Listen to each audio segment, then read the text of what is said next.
Hi everybody, Chandra Bliss here, and I just love being able to go out and do wonderful workshops and festivals. And the thing with those kind of places is that we don't have the normal support that we would have when we do this program, or excuse me, we do this practice, this spinal decompression practice. And so I want to empower you when you take some of what you learned from the festival and when you come home with it, to tweak a couple of things so that when you get home, you can really milk the juice out of this a lot more, okay? Couple of little things are gonna make a big difference, and wait till you actually experience this, okay? The first thing is, I'm still in the hotel, all right? So I'm not even at home with my normal materials. And I have to figure out how to support myself more on the road. Now, if you were to do this practice with me on a regular, which I highly recommend, okay, because it goes deep and wide, all right? But I would use blankets, which I have at home, to support you, and we can make those blankets, essentially we can fold them in different ways to support you exactly where you're at. So I like that because it's tailoring then to you. But this is a very close second, using a chair, an ottoman. We're gonna get our legs up, okay? And that's gonna tilt the pelvis to bring the lower back down, okay? So the blankets, if we were using blankets, which you can order if we work together, okay? They're gonna do the same thing, just in a slightly different way. But for now, we're gonna use this. And also, look, I've got some hotel, what are these? Towels, right? So you're gonna get creative and start looking around. What do I have that I can give myself some head support with, for example, okay? That's something we didn't have, or we might have touched on. I might have said, hey, if your neck really hurts, go back and get your backpack or your shoes, get your head lifted up. So let's get into that now, okay? So the first thing is also, sometimes I just, I don't have a yoga mat, but maybe I don't wanna lay on the floor. Right, so I just take a towel. I always ask for a couple of extra towels, and I get my station going, okay?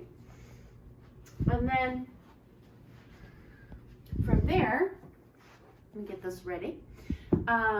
When you get down, what you're gonna do, now you would do this normally if your body was in a lot of pain, you wouldn't be able to not do it this way. But I'm gonna suggest that you be super kind to yourself, loving to yourself, gentle to yourself, because there's enough harshness, right, in the world as it is. So little practices like this are the ways that you start unlearning tension patterns. It seems like, oh, that's not such a big deal, but it is when you consider that maybe you do this at least twice a day, getting in and out of bed for your whole life. It adds up. Little things add up in either a negative direction or a positive direction for your well-being. So what that means is, don't just lay down. Look at this. Don't just lay down. Okay, I'm gonna have you use your arms and hands as tools.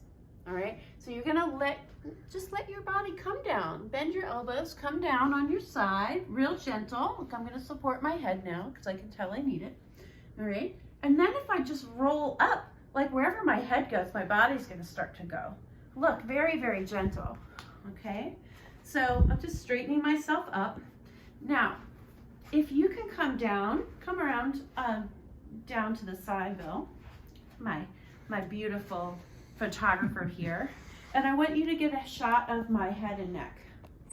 Okay, a lot of you are gonna look like this to some point, where the chin is high and the forehead is low. A few of us, I should say, and I do fall into this category sometimes, the chin is lower.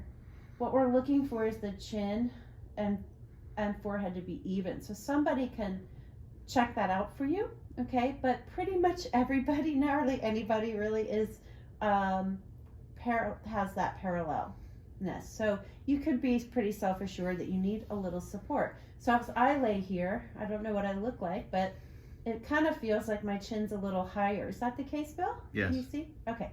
So I'm going to give myself some support, which is why I got, this feels like a lot for me. This is why I got the towel. Now, I'm sure you have a towel or a pillow at home. if you've got a lot of like extra neck and shoulder tension, it's going to be more and more. So you're going to need more under your head. Okay. But what's happening here, let's scoot up a little bit. So my head and neck now have support, and support creates release, as we've been learning in the class. Okay.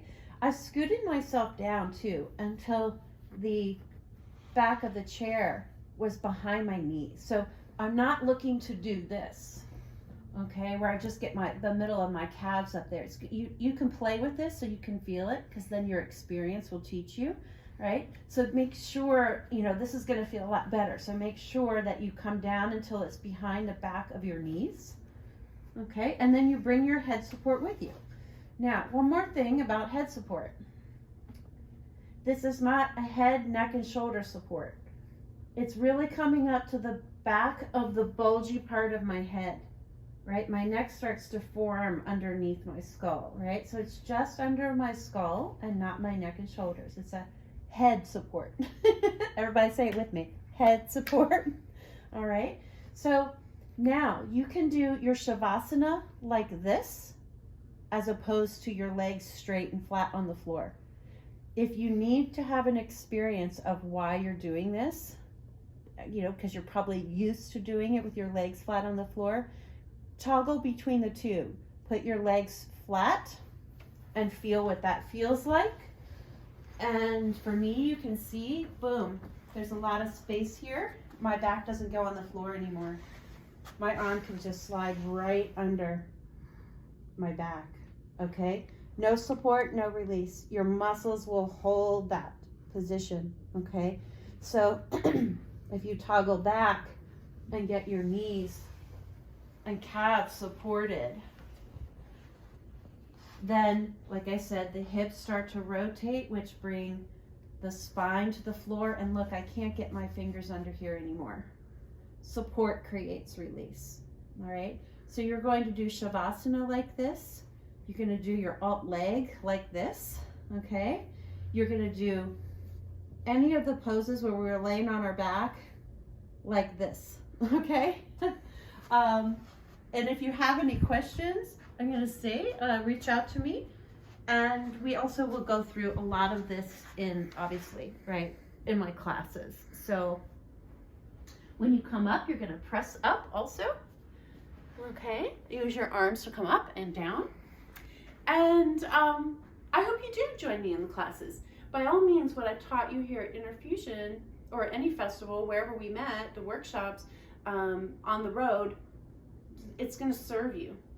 But if you could up level what you're doing with a couple of tweaks and coming to class and learning more things, then it's only going to serve you in your life.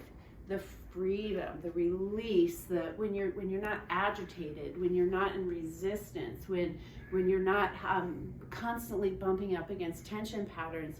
Not only does the body get to feel better in your body, relaxed, calming the nervous system, right? Creating spaciousness for movement and freedom and flow, the whole entire system. But when that's going on in your physical body, there's that direct relationship, remember, with your mind. And the mind is having a similar experience, right? Do we want tension, resistance, or do we want openness, spacious, freedom, creativity? Inner strength starts to take hold as well. Not even take hold, it's not holding.